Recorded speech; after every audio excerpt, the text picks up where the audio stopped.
И денеска подготвени сме само и само за вас да ви го презентираме новото продолжение од Фактор Здравје. Ви посакувам срдечно добре дојде денеска со многу позитивна енергија и подготвени информации кои што се во контекст на нашето мото Мислете на себе. Денешната тема, гостинката и фактот со вас повторно да комуницираме се трите главни карактеристики на ова продолжение од Фактор Здравје. Тргнуваме поред со првата најава, секако гостинката, но претходно джингл и најава за денешната тема.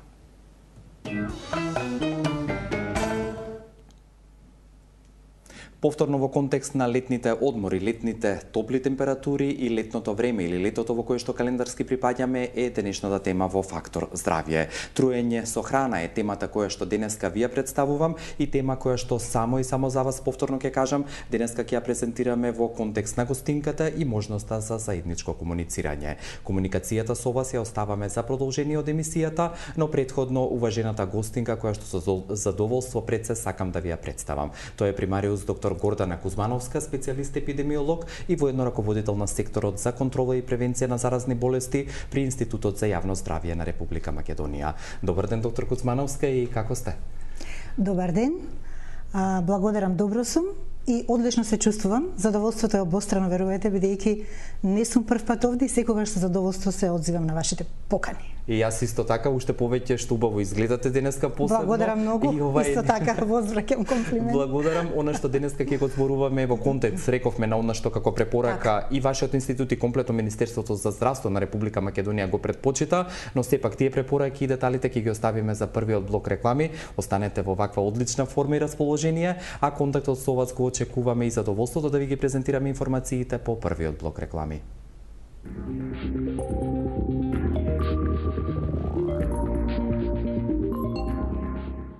Без размислување прифатив да почнам со таа така наречена кура од 20 дена, каде што за неполни 20 дена со нивните шејкови кои што се прекрасни, успеав да ослабнам 8 кила.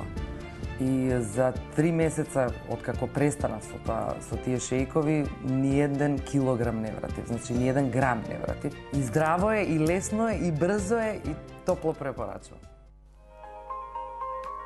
Ремедика, прва приватна општа болница. Прашај пријател. Мој избор, а воедно и моја препорака е Вамекс.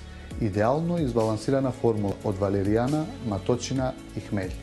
Вамекс е одлично решение во справување со психолошката напнатост и стресот. Уживајте во животот. За убав ден и мирна ноќ.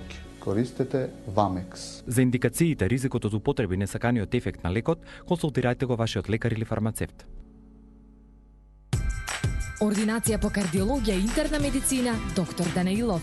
20 години се грижиме за вашето здравје. Имав ЦИН-2 предизвикан од вирусот ХПВ. Информациите што ги добив велеа дека ЦИН-2 предизвикува карцином на грлона матка. Докторот, како дополнителна терапија, ми препорача и антиоксидант Г132 плюс натурал после 3-месечна терапија на антиоксидансот Г132 плюс натурал. ПАП тесто покажува дека немам повеќе цин. Сето тоа благодарение на Г132 плюс натурал и денес тој е верен придружник во мојот живот.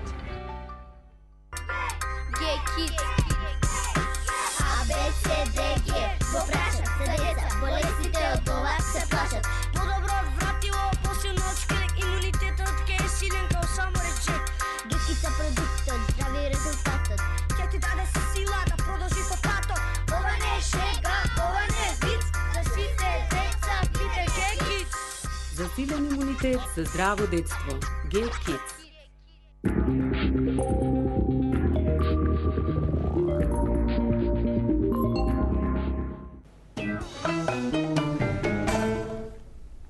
Уште еднаш повторувам дека денеска во Фактор здравје зборуваме на тема труење со храна. Оваа тема ви ја презентираме преку гостувањето на примариус доктор Гордана Кузмановска, која што е специјалист епидемиолог и воедно раководител на секторот за контрола и превенција на заразни болести во Институтот за јавно здравје на Република Македонија. Со оглед на фактот дека сме лето, дали тоа значи дека летото е период кога екстремно повеќе во однос на другиот период од годината се јавуваат труењата со храна и кои се најчестите причини за појава на оваа, би рекол, состојба која што воопшто не е пријатна?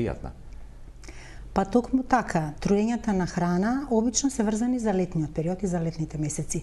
Не значи дека ги нема во текот на целата година, значи тие припаѓаат на групата на цревни заразни заболувања поради начинот на пренесување кој што е карактеристичен за оваа група заболувања и секако дека има една палета, огромен број на предизвикувачи, од една страна значи поради начинот на пренесување, од друга страна поради симптомите кои што се главно симптоми на цревниот тракт.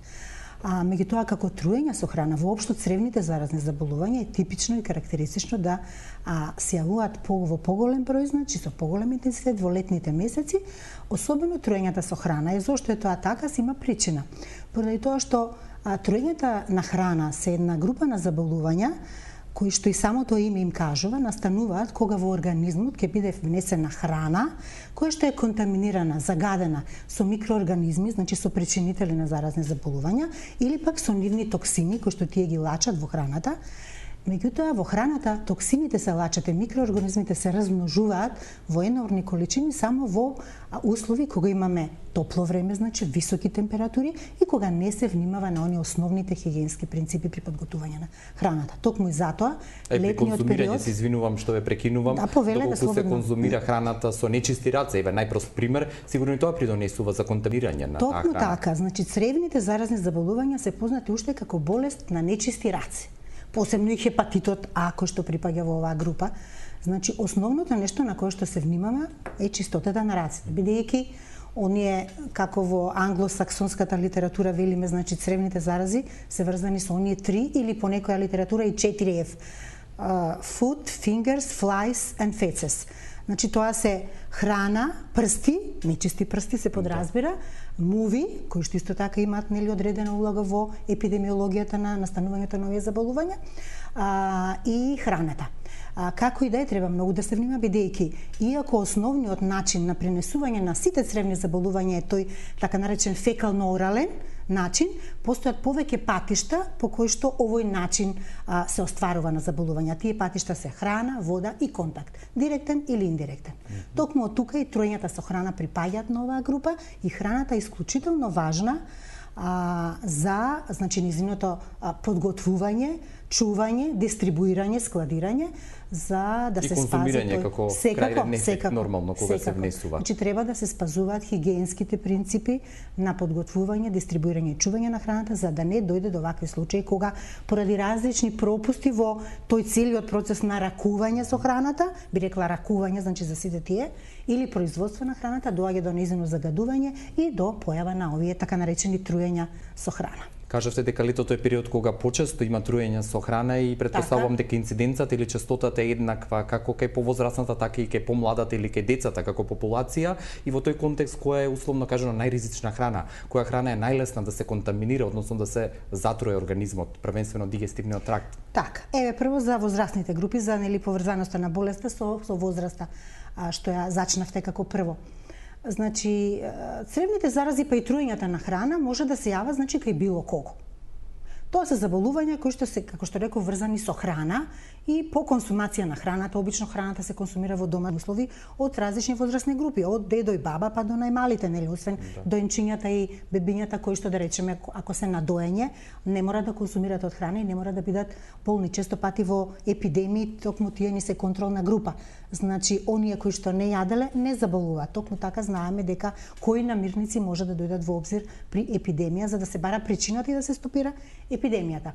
Сепак би рекла најосетливи, најчувствителни се малите дечиња и доенчињата, посебно дечињата до 5 годишна возраст, од разбирливи причини, бидејќи имунитетот кај нив е помал, бидејќи тие побрзо се подложни на дехидратација, цревните зарази па и труењата со храна се врзани, значи, со одредена симптоматологија, гадење, повраќање и проливи иако има и цела палета друга симптоматологија, при што се губат течности од организмот.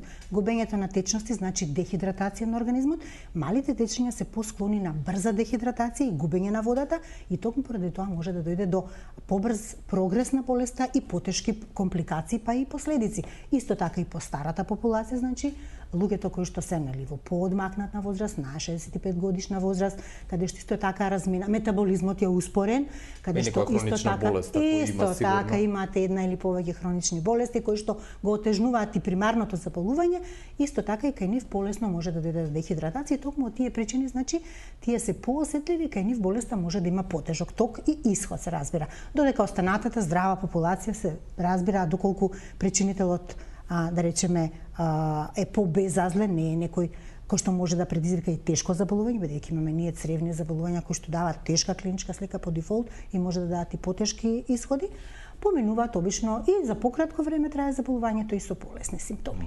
Во тој контекст која е најризична или најлесно контаминирачка храна? Што е најлесно? За храната, точно. Второто прашање се однесуваше на храната. И само еден момент уште да нагласиме дека рековте контаминиран или труењето со храна се случува кога таа храна е веќе контаминирана. Точно така. Значи некога влегува во организмот, таа не може така да се, ако е нели незаразена, не може да се зарази во самиот организам. И затоа напомнав на почетокот, значи не секогаш загадената храна со одреден број на микроорганизми може веднаш да предизвика заболување во смисла на некое труење со храна.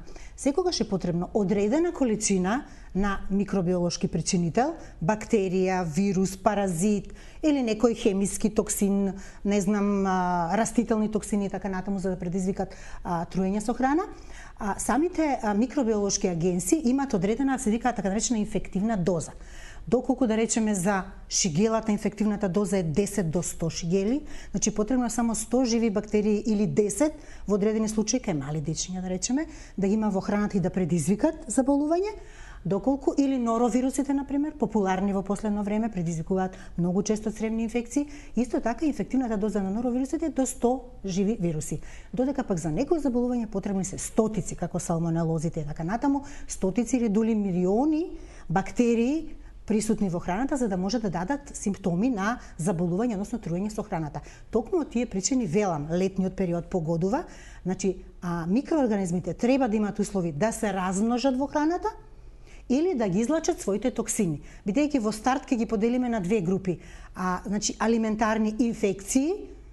Имаме инфекција од самата бактерија, од една страна, кога во храната е потребно да има присуство на одреден број количина инфективна доза на агенсот инфективен за да предизвика заболување. Од друга страна, имаме алиментарни интоксикации, кога во организмот, во храната треба да има присутна одредена количина на токсини кои што го предизвикуваат заболувањето, додека откога бактериите, вирусите или да речеме било кој микроорганизми ќе ги излачат своите токсини, нивното присуство во храната повеќе и не е битно. А има и такви каде што имаме комбинација и самата бактерија и токсините што ги лачи предизвикуваат заболување. Во таа смисла, значи, секоја храна може да биде подеднакво опасна и да биде загадена, контаминирана со одредени микробиолошки причинители на заболување. Значи, како што реков, нечисти раце, главно преку нечисти раце се загадува и храната и водата или додека имаме контакт преку нечисти раце и прсти се пренесуваат овие заболувања. Меѓутоа, морам да кажам дека сепак или како викаме има нешто. Храната од животинско потекло по правило се смета за најопасна. Зошто? Заради тоа што оваа храна, би рекла по правило се смета за примарно контаминирана. Зошто велиме така? Затоа што во процесот на одгледување на животните, често пати поради внесување на храна контаминирана со одредени микроорганизми, значи храната што ја јадат. Од друга страна, околината каде што живеат, во самите одгледувалишта, фарми, живината е посебно склона нели да ја носи таа инфекција, односно најчесто со салмонелози. И поради разни други причини сметаме или во кланиците при колење, обработка на суровите животински продукти, секогаш постои опасност и тука многу тешко е да се избегне таа опасност да не се контаминира. Затоа животинската храна, суровата животинска храна, непреработена, по правило ја сметаме за примарно контаминирана и не е безбедна за употреба додека не се термички преработи. Значи не се свари, не се испече, не се издиства, односно не се подложи на температура висока, за да може Па е, да пржењето не е здраво од друг аспект, меѓутоа доколку се испржи, значи сепак подложна е на висока температура и микробиолошките агенси веќе се уништуваат, бидејќи скоро сите се осетливи на висока температура. Секако дека и животинската храна и било која друга храна може да биде и секундарно инфицирана, значи, освен што е примарно инфицирана, а секундарно е, значи, преку оние нечисти раце во процесот на ракување на намирниците и подготвување на храна. Во овој контекст би споменала уште нешто. Значи, често пати велиме се плашиме од храната што е животинско потекло. Не е само тоа.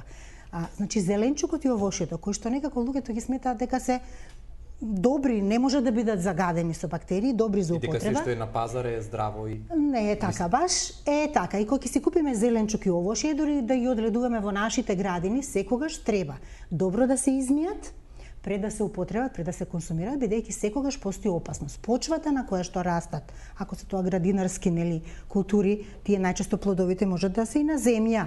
Почвата загадена, понатаму вадење, наводенување на градинарските култури со загадена вода или пак ракување отпосле со нечисти раце, исто така е момент кога и овие наведум безазлени, значи, продукти може да бидат загадени и многу често се случува такви труења, а луѓето не се сомневаат дека токму зеленчукот и овошјето можело да биде контаминирано и тоа е да причина за појава на труење со храна. Не само јајцата, месото, нели, по дефолт, по правило, живината, јајцата се сметаат за примарно загадени со салмонели, исто така и млекото, и месото од другите животни. Производи или морскиот свет кој што живее тука, исто така, да, точно. Значи, испуштањето на отпадни води во морињата, езерата, исто така може да направи загадување и не рачунајќи на таква опција, ако се термички необработени, значи да настане труење со храна. И во овој дел од фактор здравје уште следното прашање, кажавте, клиничката слика најчесто е повраќање, понатаму малаксаност, замор, можеби и покачена телесна температура во зависност, нели, од причината што ја предизвикала таа инфекција.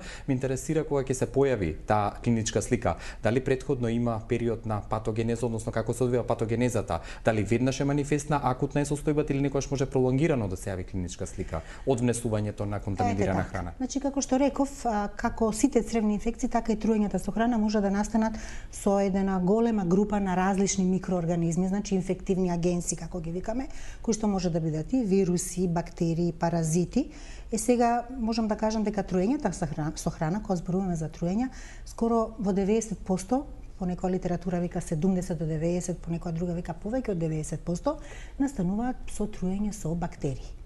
Иако во последно време, последните години се многу популарни и поголем процент опфаќаат и труењата со некои од вирусите, како што се, например, норовирусите, во земји каде што, нели, постои диагностика, каде што многу често луѓето имаат култура, да речеме, здравствена и носат материјал за лабораториско испитување, многу често во последно време се докажуваат и норовирусите. И ротавирусите исто така, кои што е една голема група на вируси, кои што се карактеристични за нашето поднебје и многу често се јавуваат кај малите дечиња. Всушност, кај малите дечиња даваат потешка клиничка слика отколку кај повозрасните. Сега која клиничка слика ќе се јави, како што рековте, зависи од самиот причинител.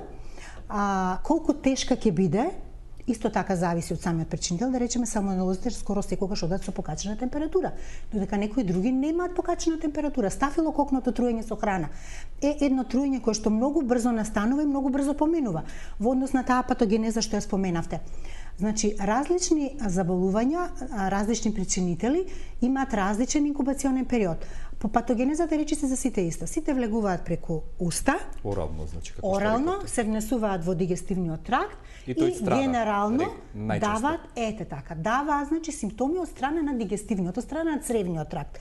Ретко, но сепак можно е некои причинители да дадат, да афектираат, доколку се работи за имунокомпрометирана особа, мало детенце, да зафатат и некој друг орган и систем во телото, додека пак има такви цревни предизвикувачи, цревни ентеровируси, ентеробактерии, да речеме полиомиелитот, коксаки, ехо, вирусите штите тие припаѓаат на групата на ентеровируси и спаѓаат во цревни вируси, бидејќи така се внесуваат преку устата, меѓутоа може да дадат симптоми од други органи и системи, да речеме полиото дава, го напаѓа мозочното ткиво, понатаму хепатитот А, исто така кој што спаѓа во цревни разни заболувања, не предизвикува труење со храна, меѓутоа предизвикува епидемии преку водата.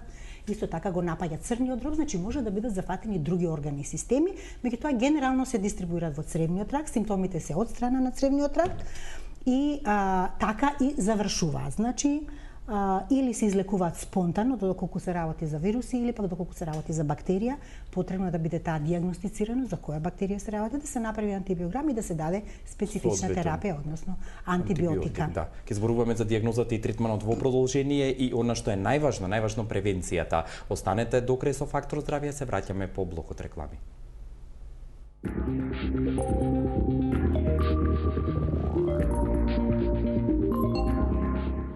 Генатурал ми го смени животот. Еве и зошто.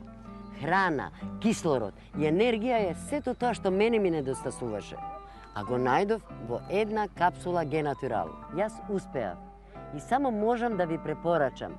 Користите Генатурал за долг и здрав живот.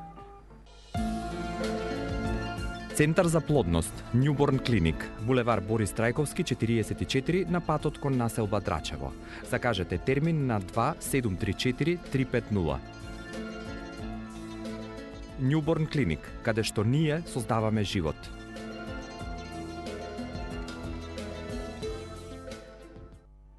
Работниот век го поминав како новинар, во младоста не одев грижа за здравјето, не користев терапија за холестерол, триглицериди и крвен притисок. Имав проблеми со срцето, преживеав неколку инфаркти, а влегов и во семејството на диабетичарите. Но од кога почнав редовно да употребувам капсула G132 плюс Натурал, почувствував чудотворен ефект, ми се врати силата, концентрацијата, издржливоста при работа и пешачење и менталната кондиција. Јас успеав, следете ме. Ординација по кардиологија и интерна медицина, доктор Данаилов. Комплетна еходиагностика на срце, ехопрегледи на стомачни органи, штитна жлезда, дојки, доплер циркулација на целото тело. Закажете на 24 34 000 или информирајте се на danailov.mk. Ординација доктор Данаилов. 20 години се грижиме за вашето здравје.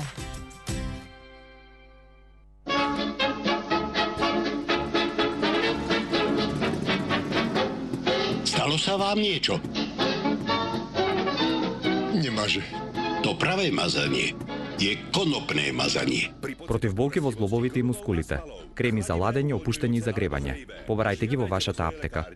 Без размислување прифатив да почнам со таа така наречена кура од 20 дена, каде што за неполни 20 дена со нивните шејкови кои што се прекрасни, успеав да ослабнам 8 кила. И за 3 месеца откако престанав со тие шејкови, ни еден килограм не вратив, значи ни еден грам не вратив. И здраво е, и лесно е, и брзо е, и топло препорачувам. Создадена поинаква, создадена за мене. Кокта. Денот ви е исполнет со нервоза. Патите од соница. Стресот ви е секојдневие. Решението е Вамекс. Гербален лек од валеријана, маточина и хмелј. За убав ден и мирна ноќ. На секој од нас му се случува да биде мета на болни грчеви. Затоа не дозволувајте им да ве фатат. Земете Стоп Грч. Стоп Грч е идеална комбинација од состојки за максимален ефект против болниот проблем. Стоп Грч. Не дозволувајте им да ве фатат.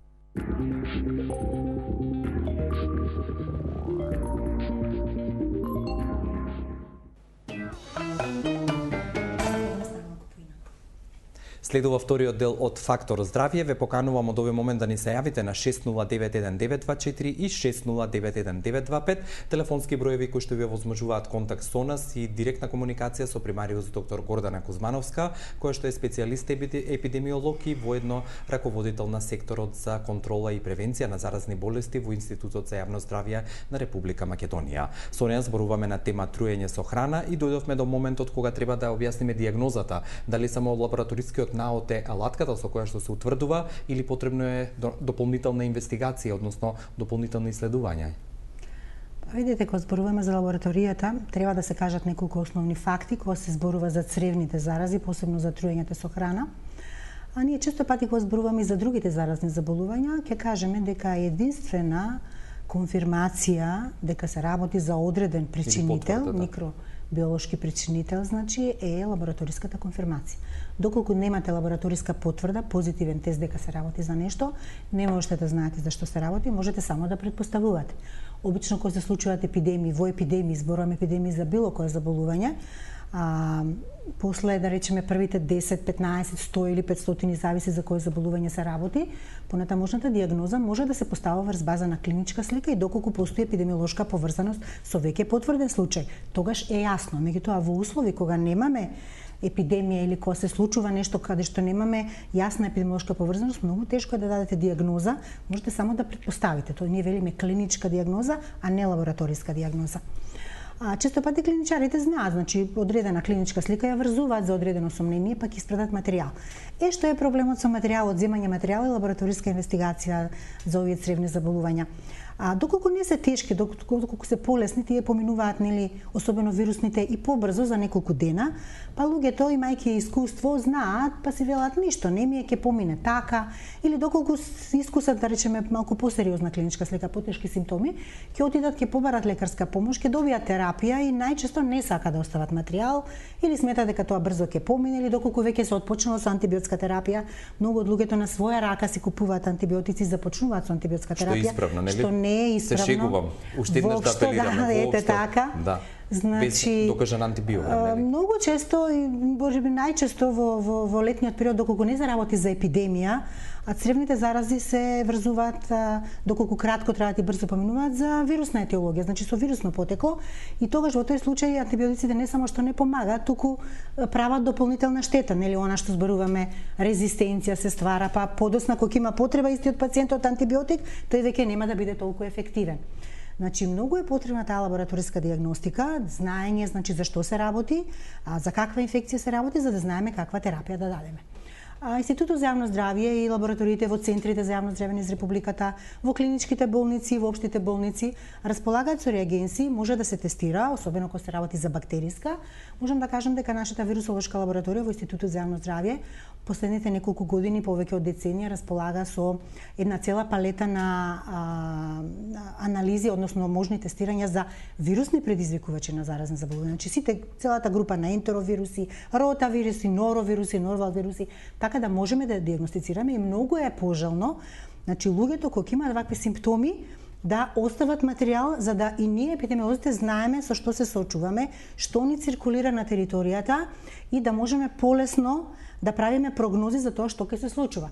Јас сега ќе кажам еден податок дека ние на годишно ниво ентероколитите, тоа се значи цревни инфекции, така ги викаме ентероколити, со непозната етиологија, значи само се пријавуваат како ентероколити, ние имаме известување такво, чинат повеќе од 65% од сите заразни заболувања кои што се подложни на задолжително пријавување и за кои што ние располагаме со информации. Заедно со варичелата, значи со сипаницата, чинат некаде околу 85 и повеќе од сите заразни заболувања, а ние за нив немаме никакви податоци од што се причинати. Друго е кога имате ситуација да знаете што се случува. Често пати и најчесто салмонелозите се врзани со лабораториско тестирање и само така можеме да кажеме дека се работи за салмонелоза, бидејќи салмонелозите се цревни заболувања, најчесто труење со храна, кои ги предизвикува салмонелата и затоа ги викаме салмонелози. Во друга ситуација, кога не знаеме што е предизвикувачот, велиме труење со храна, меѓутоа непознат причинител. И сигурно многу често заради овие податоци рековте, луѓето сега циркулираат, користат годишен одмор, патуваат, не само низ држава, туку и надвор. Точно така. Токму и затоа овие труења со храна се многу популарни, многу чести заболувања. Имаат многу тежина, значи имаат големо епидемиолошко значење, а не само за здравството, туку и за целата држава, бидејќи во случај на епидемии, на голем број заболени, имаме ситуација кога се оптеретува, нели, економијата и социјалното живење, така да има ефекти. Понатаму имат големо медиумско значење, значи јавноста е многу загрижена кога ќе се слушне дека се работи за некоја епидемија во која што заболеле повеќе 500, 600, 800 луѓе. Значи имаат големо значење и многу се, како што реков, актуелни, од причина дека многу се застапени, не само во земјите каде што, како што рековме, нели, главна причина е нечисти раце. Значи не тука само во земјите, земји, така, кои што има да речеме ниско ниво на санитација, на хигиенски навики на населението, значи оние неразвиени земји, каде што има и потежок пристап до службите здравствени, каде што имаме лоша инфраструктура, каде што луѓето немаат навики, каде што не е решено правилно снабдувањето со хигиенски исправна здрава вода за пиење, каде што нема правилна диспозиција, односно странување на отпад од фекалната канализација, отпадни води и така натаму. Туку овие труења со храна се јавуваат и во развиените земји, значи. Голем проблем се и таму. Токму поради она што вие го споменавте, значи, поради тоа што таму се јади поголема количина на храна која што потекнува има животинско потекло.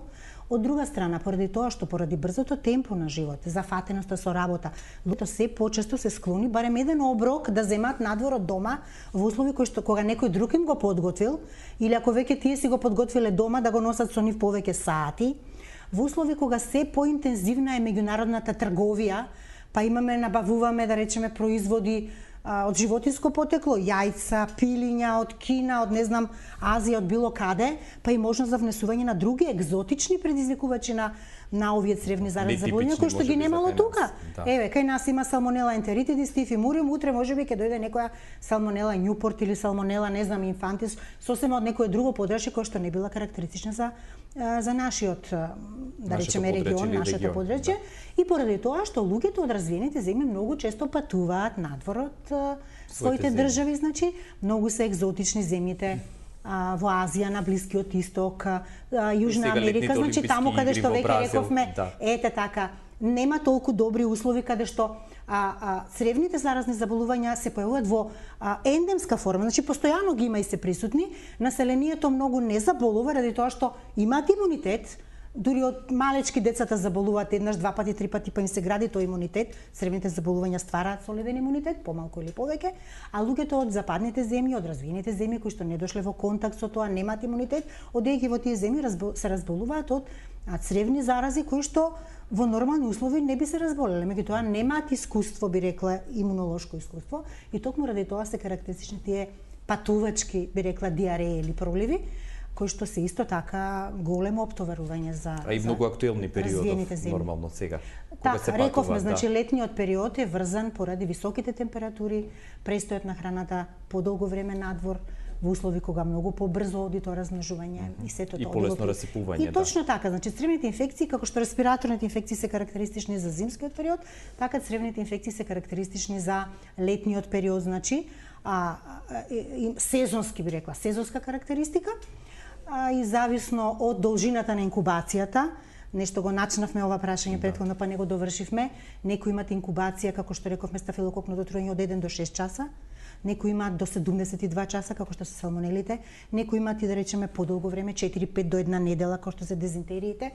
Кај некои дури нема ни да дадат можеби клиничка слика како вирус заради имуниот систем. Меѓутоа сакав да кажам во однос на сезонноста, некои значи се јавуваат во периодот кога се заразува, додека хепатитот А како малку поразлично заболување, меѓутоа е цревно, спаѓа во групата на цревни поради начинот на заразување, патот на пренесување и влегувањето во организмот, бидејќи има најдолга инкубација дури до 45 дена, се карактеризира со тоа што се јавува најдоцна и со него завршува периодот на цревни инфекции. Значи тие врвот на хепатитите е некаде во октомври-ноември, бидејќи има долга инкубација. Заразувањето настанува во летото, меѓутоа се јавува после инкубација во текот на есента.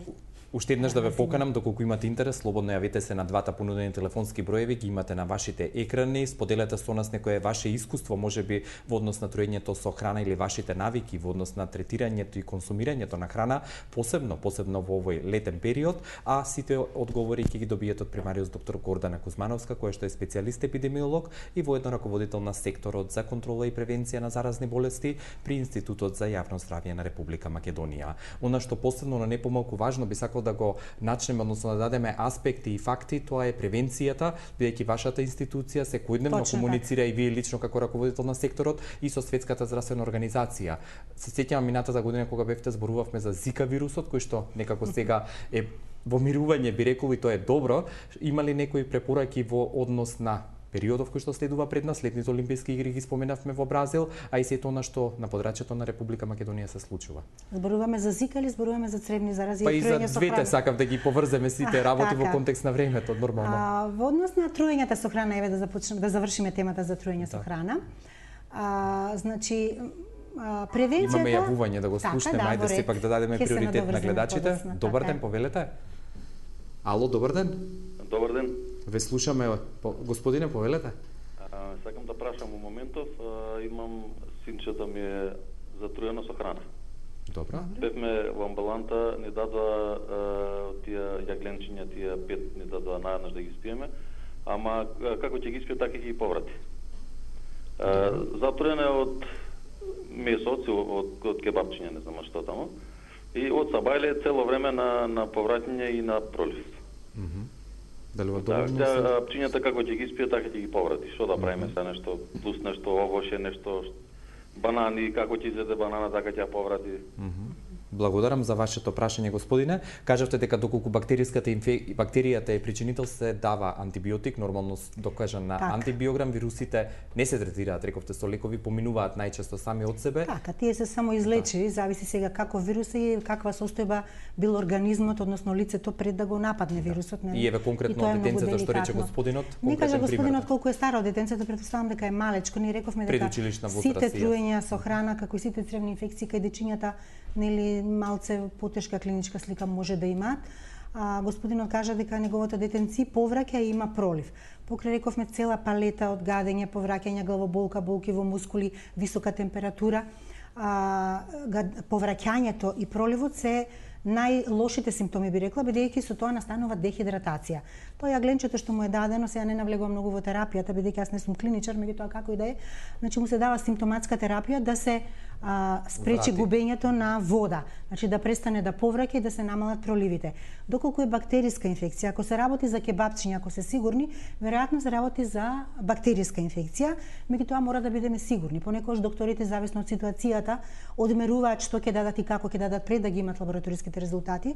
Меѓутоа, можеби ќе има потреба да се земе нешто антибиотик за да се спречи, значи да се намали губењето на течности преку пролив и повраќање. Потребно е да се зема нешто за да се смири желудникот, да не се повраќа. Симптоматска терапија, ако има температура треба да се земат антипиретици да се намали температурата, доколку нема температура, доколку состојбата се влошува и е значи дополнително се влошува, тогаш јас би посоветувала значи да побарат помош од доктор, доколку има потреба да се појде на инфективна клиника или повторно кај матишниот доктор кој што ќе знае што треба да се направи. И најчесто значи во вакви случаи кога имаме губење на течности, а не може да се спречи губењето на течности, барем во првиот период пожелно е лицето, детенце или возрастен да прими инфузија, значи да прими течности, флуиди со кои што ќе надомести водата што ја губи од организмот. Тоа е најважно, значи да се рехидрира, да не е дехидрирано, а сето друго се лекува со симптоматска терапија до моментот додека се има резултат дали е бактериска инфекција и тогаш можеби да се земат и дополнително антибиотици. Значи повторно да појде на лекар и да бара помош од здравствено. Пред да ви се заблагодарам само за превенцијата неколку реченици, бидејќи времето не ограничува. Превенција. Што е превенцијата? Зависи од начинот на пренесување. Бидејќи рековме правилната снабдувањето на населението со правилна, исправна, безбедна вода за пиење, што е обврска нели на државата, на општеството, е битен фактор. Значи луѓето треба да знаат дека пијат чиста вода. Треба да одржуваат хигиената на рацете, која што е основна не само за цревните, за сите други заболувања, правилна диспозиција на отпадните материи и многу внимавање со храната. Значи, секоја храна, особено храната од животинско потекло, да се чува во разладни уреди во фрижидери. Која ќе се спрема веднаш да се спрема да се подложи на висока температура, што и да и се прави, поголема од 70 степени Целзиусови, најмалку 30 минути. Која ќе биде готова да се консумира веднаш или да се чува над 70 степени или во фрижидер под 4 степени Целзиусови. На исти работни површини да не се подготвува и сурова храна, непреработена термички и обработена веќе печена храна, да се внимава хигиенските навики и да се внимава каде се јади и што се јади. Секако дека сите институции, односно ресторани кои што нели произведуваат, дистрибуираат и нудат храна, треба да ги спазуваат ХАСА принципите и да знаат кои се основните хигиенски практики кои што треба да ги практикува персоналот и секако задолжителни санитарни прегледи. Ви благодарам за сите овие информации Благодарам што и ги јас. кажавте. Можеме уште да говориме. Да. Многу ви е сепак, кратко времето. Имате и вие годишен одмор пред вас, ви посакувам убаво да си го поминете, да имате здравје пред се, професионално да бидете исполнителни како и досега и на приватен план секој добро и од септември повторно се гледаме во Фактор здравје. Многу ви благодарам, секогаш сум расположена за вашите покани и со задоволство учествувам во вашите. Благодарам уште еднаш доктор Кузмановска, примариус доктор Гордана Кузмановска, специјалист епидемиолог, беше гостинка во Фактор здравје, а ние повторно се гледаме утре во новата емисија. Пријатно.